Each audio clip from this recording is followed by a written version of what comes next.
नमस्कार, मैं हूं संतोष। सिटी न्यूज़ वैन रीवा की सांध्यकालीन समाचार सेवा में आपका स्वागत है। प्रस्तुत हैं आज के मुख्य समाचार। अस्पताल बना आशिकी का अड्डा, सुरक्षा कर्मियों ने प्रेमी जोड़े को पकड़कर किया पुलिस के हवाले। नर्सिंग होम में मरीज की मौत के बाद परिजनों का हंगामा, किया चक्का जाम। खबरें अब विस्तार से। देश और प्रदेश में पेट्रोल डीजल में असीमित मूल्य वृद्धि एवं महंगाई के विरोध में शिवसेना पार्टी द्वारा कमिश्नर कार्यालय पहुंचकर राष्ट्रपति के नाम से सौंपा गया ज्ञापन। शिवसेना पार्टी द्वारा ज्ञापन देते हुए बताया गया कि आज देश प्रदेश में पेट्रोल डीजल में जिस तरह से प्रतिदिन मूल्य वृद्धि हो रही है, निश्चय ही आम जनहितकारी नहीं है। वन नेशन वन टैक्स सिर्फ एक जुमला बनकर रह गया है। केंद्र सरकार अक्सर सेस बढ़ाकर और मध्य प्रदेश में सबसे ज़्यादा वैट टैक्स होने से आज रीवा में मध्य प्रदेश में पेट्रोल 108 रुपये प्रति लीटर पार हो गया। यदि केंद्र सरकार सेस में कटौती और प्रदेश सरकार वैट टैक्स में कटौती कर दे तो आम जन को राहत मिल सकती है, जो कि मध्य प्रदेश पूरे देश में सबसे ज़्यादा टैक्स लगाकर आम जनता पर कर वसूली कर रहा है, जिस कारण प्रदेश के पड़ोसी राज्य में पेट्रोल 12 से 13 रुपये लीटर सस्ता है, जिससे आम जनता पड़ोसी राज्यों में पेट्रोल डीजल भरवाती है, जिस कारण कालाबाजारी भी बढ़ रही है। सीमाई पेट्रोल पंप वीरान पड़े हैं। अति तो तब हो जाती है जब मध्य प्रदेश की राजधानी भोपाल नगर निगम भी तेल पड़ोसी राज्यों के पेट्रोल पंप से खरीद कर बेचता भी है, जो पूरी तरह से अवैधानिक है और आपराधिक प्रकरण बनता है। किंतु प्रदेश के मुखिया शिवराज सिंह चौहान घोषणाओं में व्यस्त हैं, आमजन से कोई सरोकार नहीं है। हम आपको बता दें कि पड़ोसी देशों में भी पेट्रोल डीजल 20 से 25 रुपये प्रति लीटर सस्ता है, जिससे सीमाई देश सीमा में भी कालाबाजारी कर रहे हैं। ये सब सिद्ध करता है कि केंद्र और प्रदेश सरकार कितनी गैर जिम्मेवार है। अतः राष्ट्रपति महोदय जिसे देश के मुखिया हैं, आमजन के हित को देखते हुए शिवसेना पार्टी मांग करती है कि पेट्रोल डीजल में सेस कटौती की जाए, जीएसटी के अंतर्गत इसे लाने की प्रक्रिया तत्काल शुरू की जाए, प्रदेश को वैट टैक्स घटाकर राहत देने हेतु निर्देशित किया जाए, जिससे आमजन को पेट्रोल डीजल के बढ़े हुए रेट पर अंकुश लग सके और उससे पूरे देश में महंगाई पर भी नियंत्रण लगाया जा सकेगा। प्रस्तुत है इस संबंध में जिला प्रमुख शिवसेना के श्री कृष्ण गुप्त से प्राप्त जानकारी के अंश। कमिश्नर कार्यालय आएंगे आज हम लोग शिवसेना जिला इकाई रीवा द्वारा देश में बढ़ती पेट्रोल डीजल के मूल्य के विरोध में हम लोग प्रदेश सरकार के खिलाफ और केंद्र सरकार के खिलाफ माननीय राष्ट्रपति महोदय के नाम से कमिश्नर साहब को ज्ञापन देने आए हुए हैं। हम लोगों की मांग है कि जिस तरह से पूरे देश में पेट्रोल डीजल के रेटों में अभिवृद्धि हो रही है, वो निरंतर आम जनता के लिए हितकारी नहीं है, कष्टकारी है और इससे लगातार देश में हर तरह की आवश्यक वस्तुओं के रेट बढ़ रहे हैं, जिस तरह आम जन इससे पीड़ित है। आज रीवा ज़िले में मध्य प्रदेश में 108 रुपये पेट्रोल का रेट पार कर गया है, जो मैं समझता हूँ बहुत ही चिंतनीय और चिंता का विषय है। इसमें प्रदेश सरकार को और केंद्र सरकार को इसको चिंतन करना चाहिए। और ये क्यों वृद्धि हो रही है, इसके मेन कारण से केंद्र सरकार के लगातार कई सालों से बढ़ाया जा रहा सेस है। प्रदेश सरकार में देश में सबसे ज़्यादा लगाया जा रहा वैट कर है, जिसके कारण प्रदेश में सबसे ज़्यादा आज पेट्रोल का रेट महंगा है। प्रदेश के बगल की जो हमारे राज्य सरकारें हैं, चाहे आपका राजस्थान हो, छत्तीसगढ़ हो, उत्तर प्रदेश हो, वहाँ 10-15 रुपये प्रति लीटर डीजल का रेट कम है, जिस कारण से हमारे देश के नवयुवक और वहाँ के रहवासी आसपास के लोग प्रदेश के बाहर जाके पेट्रोल डीजल भरवाते हैं। और हद तब हो जाती है जब प्रदेश की राजधानी भोपाल नगर निगम भी अपने संस्थाओं के अधीनस्थ संस्थाएं हैं, उनको पेट्रोल डीजल भी बेचती है लाके, और जिसके खिलाफ एक तरह से कहा जाती है एक आपराधिक प्रकरण ही बनता है। तो राज्य सरकार को भी और प्रदेश सरकार को इसी से विशेष संज्ञान लेना चाहिए कि स्थिति क्यों बन रही है। पूरे देश में कालाबाजारी व्याप्त है। देश के बगल के देशों में, चाहे नेपाल हो, चाहे श्रीलंका हो, पाकिस्तान, बांग्लादेश, भूटान, कोई भी देश हो, वहाँ पे पेट्रोल डीजल 25 रुपये करीब लगभग नीचे है, जिस कारण से वहाँ पे भी कालाबाजारी की स्थिति बनती है। मैं दुर्भाग्य मानता हूँ देश का, हमारे देश के युवाओं को, जो आज बेचारे अगल बगल प्रदेश के बगल में या देश के बगल के सीएम रहते हैं, पेट्रोल डीजल जब बाहर से लाते हैं तो उनके खिलाफ केंद्र सरकार की पुलिस, प्रदेश सरकार की पुलिस मुकदमा कायम करती है, उनको जेल में ले जाके बंद करती है, जो निश्चय ही बहुत ही दुर्भावनापूर्ण है। हम तो कहते हैं कि यदि आपको कानूनी कार्रवाई करनी है तो भोपाल नगर निगम के खिलाफ करिए। जो ऐसे अधिकारी अफसर बैठे हुए जो आपको सही रास्ता नहीं दिखा, उनके खिलाफ कार्रवाई करिए। और मैं राष्ट्रपति महोदय जी से मांग करूंगा कि केंद्र सरकार और प्रदेश सरकार को ऐसे निर्देशित करें कि पेट्रोल डीजल को वन टैक्स वन नीति के तहत जीएसटी में शामिल किया जाए, ताकि ऑटोमेटिक ही पेट्रोल डीजल में रेट 20 से 25 कम हो जाएगा और पूरे देश में जो महंगाई वृद्धि हो रही है उसमें अंकुश लग सकेगा। धन्यवाद। कोरोना योद्धाओं का त्योंथर के चाक घाट में अखिल भारतीय अखाड़ा परिषद के अध्यक्ष नरेंद्र गिरी महाराज के शिष्य मनीष शुक्ला ने किया कोरोना योद्धाओं के सम्मान में कार्यक्रम का आयोजन। अखिल भारतीय अखाड़ा परिषद अध्यक्ष आचार्य नरेंद्र गिरी व पूर्व मंत्री राजेंद्र शुक्ल ने कोरोना योद्धाओं का किया सम्मान। हम आपको बता दें कि त्योंथर के चाक घाट में आयोजित हुआ कोरोना योद्धाओं का सम्मान पूर्व मंत्री राजेंद्र शुक्ला और अखिल भारतीय अखाड़ा परिषद नरेंद्र गिरी महाराज त्योंथर विधायक श्यामलाल द्विवेदी की उपस्थिति में संकट के समय में ड्यूटी कर रहे कार्यरत डॉक्टर, पुलिस और सफाई कर्मी का किया गया सम्मान। वहीं चल रहे वैक्सीनेशन महाअभियान में लोगों को ज़्यादा से ज़्यादा वैक्सीन लगवाने की बात पूर्व मंत्री ने की और उनसे अपील भी किया कि ज़्यादा से ज़्यादा वैक्सीन लगवाएं। आपको बता दें, पूर्व मंत्री राजेंद्र शुक्ला और आचार्य नरेंद्र गिरी महाराज चाक घाट में ही निर्मित हनुमान मंदिर में पूर्णाहुति कार्यक्रम में शामिल हुए थे। तदुपरांत कोरोना योद्धाओं, डॉक्टरों, नर्सों, पुलिस, सफाई कर्मियों का उन्होंने सम्मान किया। प्रस्तुत है इस संबंध में पूर्व मंत्री और रीवा विधायक राजेंद्र शुक्ल से प्राप्त जानकारी के अंश।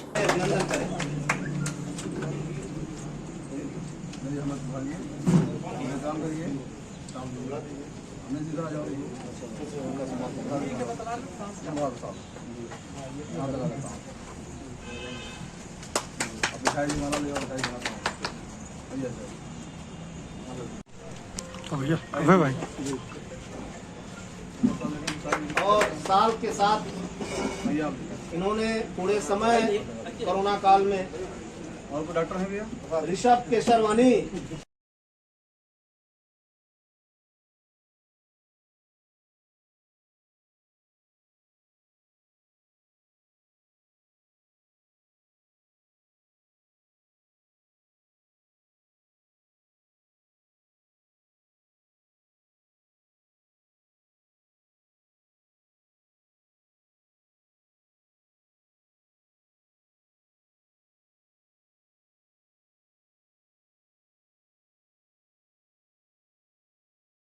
जिन डॉक्टर्स ने, नर्सेज ने, स्टाफ के लोगों ने अपनी जान को जोखिम में डाल के लोगों की सेवा की है और लोगों को इस महामारी से बचाने के लिए दिन रात एक किया है, उनके अभिनंदन का कार्यक्रम यहाँ पर परम पूजनीय नरेंद्र गिरी जी महाराज जी के सानिध्य में आयोजित किया गया था।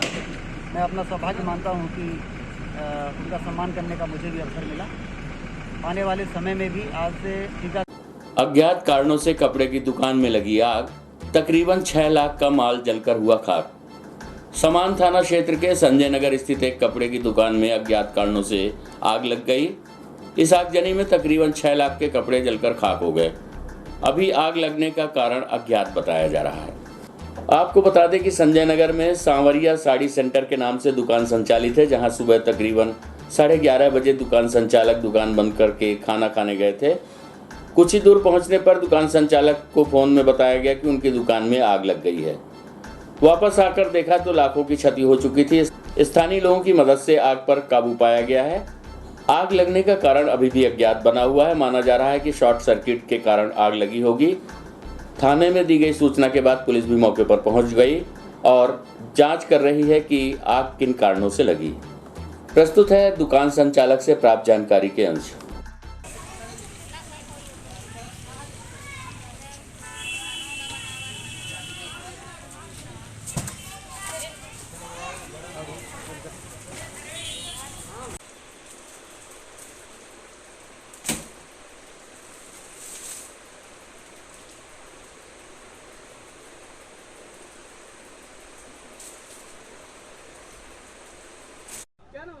विकास कुमार पटेल। क्या घटना हुई है यहाँ पे? मैं यहाँ साड़ी की दुकान खोला हूँ, किस नाम से? श्री सावलिया साड़ी सेंटर के नाम से।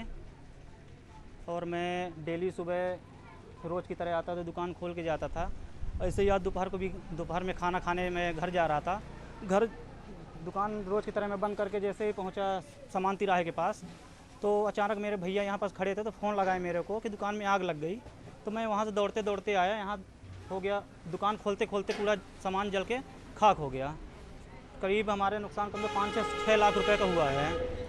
इसमें हमको बहुत क्षति हुई है। उसके आगे क्या बताएं। ये संजय नगर सामान बोलता है, थाना सामान। 5-6 लाख रुपए का। इसमें A to Z कपड़े का है, बच्चों के कपड़े, साड़ी, लहंगा, कुर्ती, गाउन, हर चीज़ है मेरे पास। अंडर गारमेंट पूरा सामान है। विकास कुमार पटेल। यूं तो लोग हॉस्पिटल के नाम से ही भागते हैं, लेकिन रीवा में पार्क की बजाय हॉस्पिटल में प्रेमी जोड़ा इश्क लड़ाते पकड़े गए। संजय गांधी मेमोरियल हॉस्पिटल की 4थी मंजिल में इन्हें संदिग्ध हालत में पकड़कर सुरक्षा कर्मियों ने पुलिस के हवाले कर दिया। हालांकि दोनों बालिग थे, इसलिए उनसे पूछताछ कर उन्हें समझाइश देकर छोड़ दिया गया।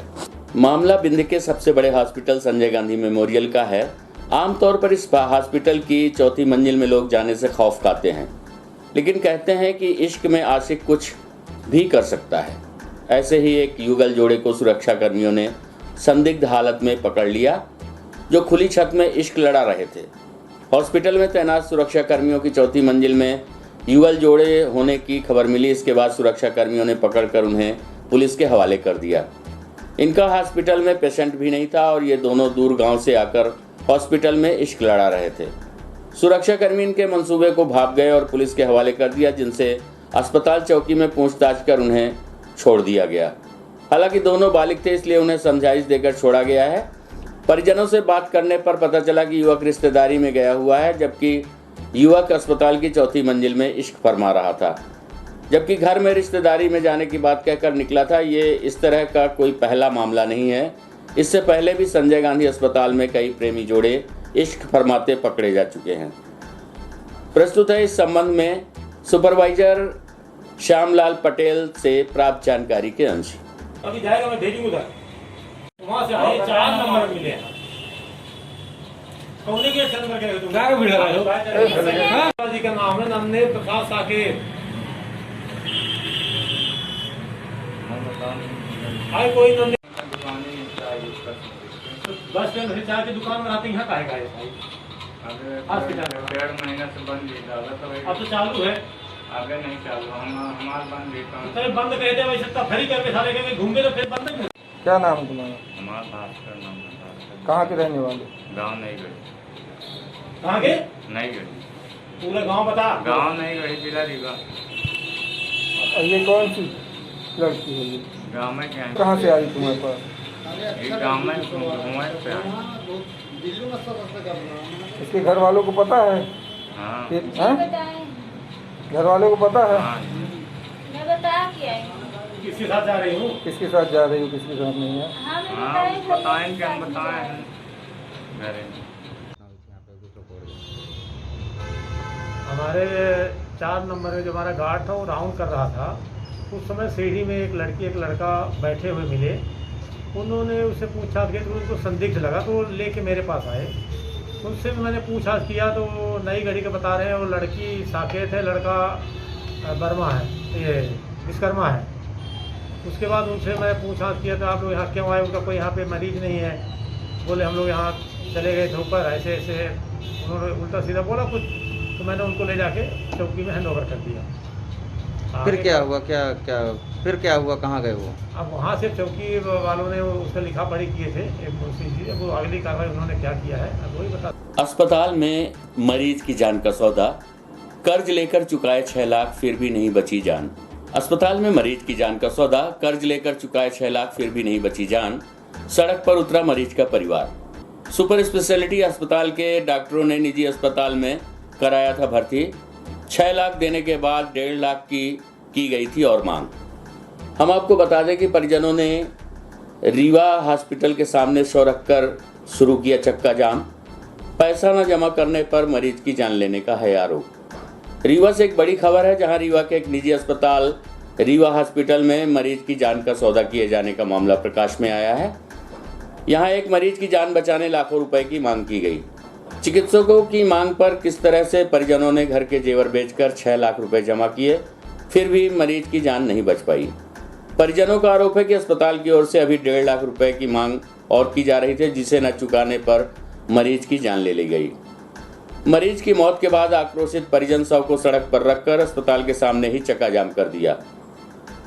मामला रीवा शहर में संचालित रीवा हॉस्पिटल का है। बताया जा रहा है कि सिमरिया निवासी रामकिशन साकेत नाम के युवक को सड़क हादसे में घायल होने के कारण उपचार के लिए रीवा सुपर स्पेशलिटी अस्पताल में दाखिल कराया गया था। मृतक रामकिशन के परिजनों ने बताया कि अस्पताल में डॉक्टर जिंदल की देखरेख में मरीज का उपचार चल रहा था, जहां डॉक्टर जिंदल ने मरीज को रीवा हॉस्पिटल में भर्ती करने की सलाह दी थी। बताया गया कि मरीज की जान बचाने परिजन पुरजोर कोशिश में जुटे हुए थे, हर संभव कोशिशें कर रहे थे। चिकित्सक के कहने पर उन्होंने सुपर स्पेशलिटी के मरीज को रीवा हॉस्पिटल में शिफ्ट करा दिया, जहां ऑपरेशन के नाम पर उनसे 6 लाख की बड़ी रकम अलग अलग किस्तों में जमा कराई गई। आरोप है कि ऑपरेशन के बाद अस्पताल की ही रिसेप्शन में 1.5 लाख रुपयों की और मांग की गई। साथ ही आरोप है कि रिसेप्शन में मृतक की मां को पैसा न जमा करने पर मरीज की जान लेने की धमकी भी दी गई थी। परिजनों का कहना है कि 6 लाख की रकम जमा करने के बाद वे 1.5 लाख रुपए के लिए अपनी संपत्ति बेचने की तैयारी कर रहे थे, लेकिन अस्पताल प्रबंधन ने उन्हें जरा भी मोहलत नहीं दी और मरीज की मौत हो गई। इस पूरे मामले में आज मरीज की हुई मौत के बाद परिजनों ने जमकर हंगामा करना शुरू किया और शव को सड़क पर रखकर अस्पताल के सामने ही चक्का जाम कर दिया। मृतक के परिजनों का सीधा आरोप है कि अस्पताल में महज 1.5 लाख न जमा करने पर उनके मरीज की जान ले ली गई है। इधर अस्पताल में चल रहे हंगामे के बीच मौके पर पहुंची पुलिस व प्रशासनिक अधिकारियों ने आक्रोशित परिजनों को समझाइश देते हुए मामले को शांत कराया और इस पूरे मामले की जांच कराए जाने का भी आश्वासन दिया है। घटना से आक्रोशित परिजनों ने शव को अस्पताल के सामने रखकर जमकर हंगामा किया और मरीज की मौत का जिम्मेदार अस्पताल के ही डॉक्टर को ठहराया है। पैसा नहीं चुका पाने के चलते सही ढंग से उपचार न करने का परिजनों ने लगाया है आरोप। हम आपको बता दें कि रीवा में सुपर स्पेशलिटी अस्पताल के बनने के बाद बिंद क्षेत्र की जनता को काफी राहत महसूस हो रही थी, जहां एक और विगत दिवस सुपर स्पेशलिटी अस्पताल में ब्रेन ट्यूमर के मरीज का सफल ऑपरेशन किया गया था। वहीं एक्सीडेंट में घायल हुए मरीज को डॉक्टर द्वारा रीवा हॉस्पिटल में भर्ती किए जाने का दबाव बनाने का क्या औचित्य था, जबकि अस्पताल में जूनियर डॉक्टरों की हड़ताल से कोई लेना देना नहीं था, क्योंकि गंभीर रोगों का सर्जरी का इलाज तो सीनियर डॉक्टर द्वारा ही किया जाता है। ऐसे में जनता एवं परिजनों द्वारा सवाल तो उठाए ही जाएंगे। हम आपको बता दें कि इस घटना के बाद में पुलिस और प्रशासन के द्वारा मरीज के परिजनों को रीवा अस्पताल प्रबंधन से बातचीत के बाद 50,000 रुपए की राशि वापस कराई गई एवं समझाइश के बाद हंगामा शांत कराया गया। प्रस्तुत है मरीज के परिजनों सहित तहसीलदार यतीश शुक्ला से प्राप्त जानकारी के अंश। जी, मेरा नाम प्रदीप कुमार साकेत है। ये चाचा मेरे लगते हैं। जब इनका एक्सीडेंट हुआ सर, तो संजय गांधी में हॉस्पिटल में भर्ती किए, यहाँ पे लाए, वहाँ पे ट्रीटमेंट चल रहा था, डॉक्टर सोनपाल जिंदल का ही चल रहा था। इनके इसके बाद उन्हीं ने सलाह दिया कि आप यहाँ पे ले चलिए। यहाँ पे आए, ये भर्ती किया, जो 1 तारीख को भर्ती शायद किए थे यहाँ पे। जिंदल इलाज के लिए आते थे क्या? जी, वही सर्जरी की है उसकी, जो भी किया है। सिंगल हार्ट जी। अब ये पैसा भी जमा करते रह गए, ठीक है। अभी जो कुछ घट भी रहा था पैसे, तो ये अपनी प्रॉपर्टी बेचने के लिए बोले कि हम पैसा अवेलेबल करवा रहे हैं, ठीक है ना। और इनके जो रिसेप्शन काउंटर था, उसमें कोई डॉक्टर या लेडीज नर्स बैठी थी, तो जो उनकी वाइफ उनसे बोला कि आप पैसा पेमेंट जमा करवाओ, नहीं तो आपके हम मरीज को मरवा देंगे। और जस्ट उसके बाद डेथ ही हो गई। फिर क्या हुआ आज? बस वो ख़त्म ही हो गया सर। जी, सोनपाल जिंदल ने यहाँ क्यों भेजा था, ये आपने पूछा उनसे? ये वो बोले कि वहाँ पे हम ठीक कर लेंगे, यहाँ पे नहीं ठीक होंगे। जी, सरकारी हॉस्पिटल में नहीं ठीक होंगे, यहाँ ठीक कर लेंगे। जी। अब क्या कह रहे हैं, यहाँ अभी पैसा मांग रहे हैं? जी हाँ, अभी तो पैसे भी मांग रहे हैं ना, बोले ही हैं। क्या हुआ आपके मरीज के साथ यहाँ? हमारे मरीज के साथ सर काल है, जो काउंटर में बिल उल ले थे, वो बोलाइन कहन के राम कुशल के साथ में कौन है, जल्दी आओ। तो आए कहन तुम्हारा पैसा ज़्यादा हो गया, पैसा जमा करो। हम कहें सर पैसा अभी नहीं है, काल जमीन बेचेंगे तब पैसा जमा करेंगे। तो कहें नहीं, पैसा जमा करोगे तो मट्टी लेके जाओगे। अभी तक में कम से कम 6 लाख से ऊपर हो गया सर। हमारे मरीज के साथ चले जा रहे थे, कहाँ मतलब गिर गए थे, साइकिल से रहे, गाड़ी से कई तरह, अब रहा नहीं बगा। पहले कहाँ लेके गए थे आप? पहले अपना के या सुपर फास्ट में। कौन भेजा था वहाँ से यहाँ? फिर वहाँ के डॉक्टर बोले कहें कि यहाँ ऑपरेशन नहीं होगा इसके मांड के, यहाँ डॉक्टर हड़ताल है, आप यहाँ ले जाइए या रीवा हॉस्पिटल। कौन डॉक्टर बोले? अब वहाँ के डॉक्टर, हम नाम तो नहीं जाने सर हम। सर यहाँ एक मरीज की मौत हुई, उसके बाद लोग आपको उसके क्या मामला? ये राम कुशल साकेत है मृतक, जो कि सिमरिया तहसील के रहने वाले थे। इनका बता रहे हैं कि 31 मई के आसपास ये मजदूरी करके अपने घर जा रहे थे, तभी इनका किसी अज्ञात वाहन ने ठोकर मार दी और उसी एक्सीडेंट के तहत इनको हेड इंजरी हुई थी। हेड इंजरी के चलते ही इन्होंने डॉक्टर को दिखाया था और डॉक्टर की सलाह पर यहाँ पर भर्ती हुए थे और डॉक्टर के द्वारा, डॉक्टर जिंदल के द्वारा उनका यहाँ पर सर्जरी की गई थी और सर्जरी के पश्चात से उनकी चल रहा था इलाज यहाँ पर। आज इलाज के दौरान ही उनकी यहाँ पर मृत्यु हो गई है। उसी को लेकर के परिजन यहाँ पर थोड़ा सा नाराज़ है, उसी को लेकर के अभी बातचीत की जा रही है। इनका आरोप है कि 1,80,000 बताया गया था डॉक्टर जिंदल के द्वारा। हाँ। और यहाँ भेजा गया था, 6 लाख रुपये लोग दे चुके हैं, 1,20 की और मांग की जा रही है। नहीं, ऐसा नहीं है। टोटल बिल अभी मैंने देखा है हॉस्पिटल में कुछ 4 लाख रुपए का बना हुआ है टोटल बिल, जिसमें से लगभग 3 लाख रुपए परिजनों के द्वारा यहाँ पर दिया गया है और 1,20,000 रुपये नर्सिंग होम के द्वारा छोड़ दिया गया है, परिजनों से नहीं लिया गया है। उसी को लेकर के अभी चर्चा चल रही है हॉस्पिटल प्रबंधन से। जैसा भी नर्सिंग होम प्रबंधन इस पर आगे निर्णय लेगा, वैसे भी अग्रिम परिजनों के साथ बातचीत की जाएगी। युवा शक्ति कोरोना मुक्ति अभियान कार्यक्रम को प्रदेश के मुख्यमंत्री द्वारा राज्य में लागू किया गया है, जिसके अंतर्गत युवा शक्ति को कोरोना मुक्त भारत बनाने के लिए जोड़ने का कार्य किया जाना है, जिसमें शासन द्वारा सभी प्राध्यापकों को मास्टर ट्रेनर बनाया गया है।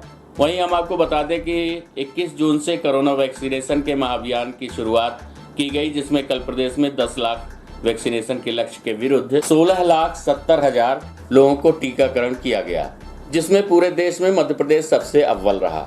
हम आपको बता दें कि युवा शक्ति कोरोना मुक्ति के अंतर्गत शासन ने सभी प्राध्यापकों को मास्टर ट्रेनर बनाया गया है। इसी तारतम्य में जून माह में शासकीय कन्या स्नातकोत्तर महाविद्यालय रीवा में आज मास्टर ट्रेनर का प्रशिक्षण प्राचार्य डॉक्टर नीता सिंह की अध्यक्षता में किया गया, जिसमें अपने स्टूडेंट्स को 100% वैक्सीनेशन हेतु प्रेरित किया गया। डॉक्टर शालिनी कुंदेर व डॉक्टर अंजना सिंह द्वारा प्रशिक्षण दिया गया। इस दौरान छात्राओं के छोटे छोटे समूहों में कोरोना के नियमों का पालन कराते हुए स्टूडेंट्स को मास्टर ट्रेनर की ट्रेनिंग दी गई। इस दौरान सभी मास्टर ट्रेनर को कोरोना से संबंधित विभिन्न नियमों, CoWIN app registration, certificate generation, त्रुटि सुधार, समीपस्थ टीकाकरण केंद्रों की जानकारी, कोविन संदेश ऐप और टीकाकरण से संबंधित विभिन्न भ्रांतियों पर चर्चा हुई। छात्राओं को वैक्सीनेशन मोटिवेशन हेतु विस्तृत चर्चा की गई। मास्टर ट्रेनिंग का कार्य पहले स्टेप में 18 से 30 जून तक किया जाना है, जिसमें 100% कोविड टीकाकरण शहरों से ग्रामीण क्षेत्रों तक किया जा सके। आइए इस संबंध में सुनते हैं डॉक्टर शालिनी कुंदेर से प्राप्त जानकारी के अनुसार। कि आप लोग वॉलेंटियर बनी हैं, कैसे संचालित करेंगे इसको? जी सर, मेरा नाम कंचन पटेल है। सर, माननीय मुख्यमंत्री शिवराज सिंह चौहान जी के द्वारा युवा शक्ति कोरोना मुक्ति अभियान चलाया गया है, जिसके अंतर्गत उन्होंने यह निर्णय लिया है कि बच्चों को, छात्र छात्राओं को, हर विद्यालय के छात्र छात्राओं को ट्रेन किया जाएगा और वो अपने आसपास के लोगों को बताएंगे, जो उनके मतलब लोगों के मन में भ्रांतियां हैं कि इससे लोगों की डेथ हो जाती है आफ्टर वैक्सीनेशन, तो उसको दूर करने के लिए और वैक्सीनेशन के लिए और भी कुछ भ्रांतियां हैं, उनको भी दूर करने के लिए हम एज अ वॉलेंटियर काम करेंगे। बहुत सी छात्राएं मास्क नहीं लगाती हैं, क्या उसके लिए मैसेज देंगे? वो उन्हें समझाया जाए कि आप मास्क लगाओगे तो लोगों से डिस्टेंसिंग रखोगे, इससे आपको कोरोना नहीं होगा, इससे आप सेफ रहोगे, खुद तो सेफ रहोगे, दूसरों को भी सेफ रखोगे। युवा शक्ति कोरोना मुक्ति द्वारा आज अभियान शुरू किया गया है, क्या है ये अभियान? हमारे मुख्यमंत्री शिवराज सिंह चौहान जी के द्वारा युवा शक्ति कोरोना मुक्ति अभियान संचालित किया गया है। इसके अंतर्गत हम अपने युवाओं को कोरोना मुक्त भारत बनाने के लिए साथ में लेकर चलना चाह रहे हैं, जिसके लिए राज्य शासन ने पहले हम सभी प्राध्यापकों को उच्च शिक्षा का चयन किया और प्राध्यापकों को ट्रेनिंग दी है।